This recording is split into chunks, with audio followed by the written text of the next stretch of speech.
Good morning, my name is Kristen Smith, and it's wonderful to present to all the C-suite executives in the room today. We will be talking about cyber attacks and data breaches, which are a very important hospitality issue at the moment and a big technology trend. So a little bit of an overview. One of the most valuable assets of a hotel brand, as we all know, is information. As a company, we collect the names, birthdays, credit card information of all of our guests, and that is a lot of data to keep track of. And as artificial intelligence and contactless technologies become increasingly popular, so do these data breaches. And for years, hotel companies have been targeted by hackers. The structure of hotel firms makes them more vulnerable. For example, we have high employee turnover, which means that employees may not be receiving the training to prevent these data breaches from happening. And we have new hotel guests every day, which means that we just have more and more data as the days continue. CoStar published a report that stated that 31% of hospitality providers have reported data breaches. This is a large percentage of hospitality companies that have dealt with a cyber attack, which means that this is a hot technology issue at the moment. So here are some common cyber attacks in hospitality. Phishing attacks convince an email recipient to share their own personal information. Ransomware blocks access to certain data or systems until a hacker is paid.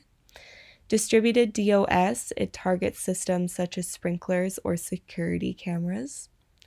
Point of sale, this one is a big threat as it comes from third-party vendors. Dark hotel targets specifically business guests, convincing them to download softwares on the hotel Wi-Fi. And then consumer data or identity theft, this one's very common, not just within our industry, but around the world in several industries.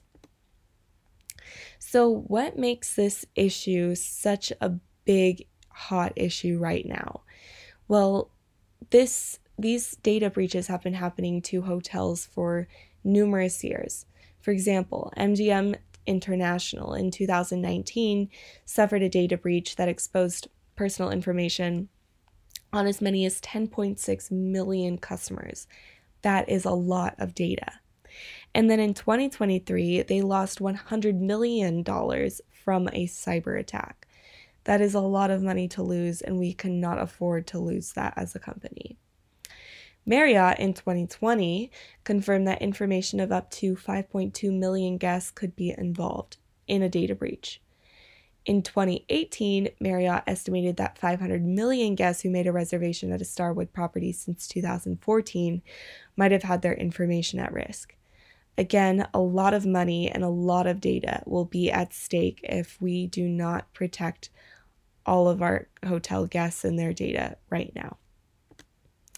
Here is a picture of what happened with MGM in September of 2023, which was not that long ago.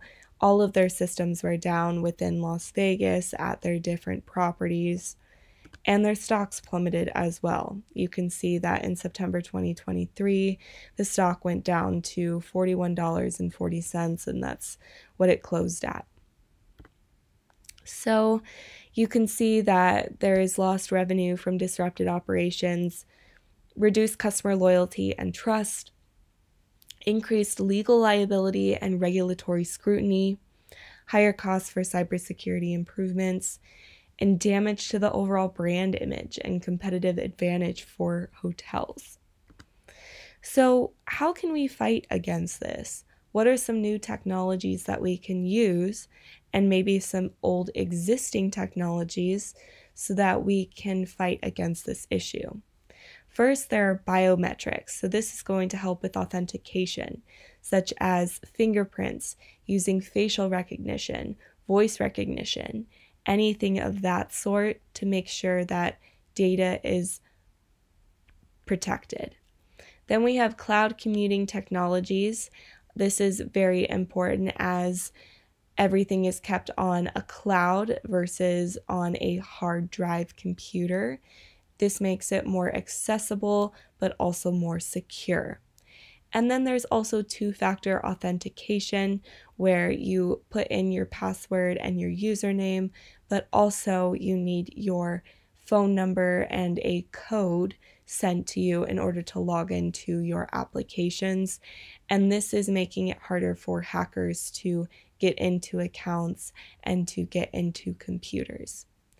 And existing technologies that we can use: strengthening passwords, making sure we're updating those passwords regularly, and updating our software regularly that is on those hard drive computers. And what do credible sources say about this? C-suite officers need to consider their own data and privacy and security practices to ensure that they have taken the steps to create a data-secure environment and comply with applicable privacy and security laws. And we need to demonstrate data privacy and security to win loyalty in a competitive world. And the increasing importance for data security requires brands like us and managers and C-suites executives to make privacy a core value. So how can we increase our hotel security? By keeping our devices and our systems up to date, regularly backing up our data, protecting against malware and viruses, prioritizing password security, using different emails, knowing when to trust the software provider, and making sure that we are using those new existing technologies previously discussed. Here are the references, and I hope that we can make changes to our current security measures in order to have a brighter and more secure future. Thank you.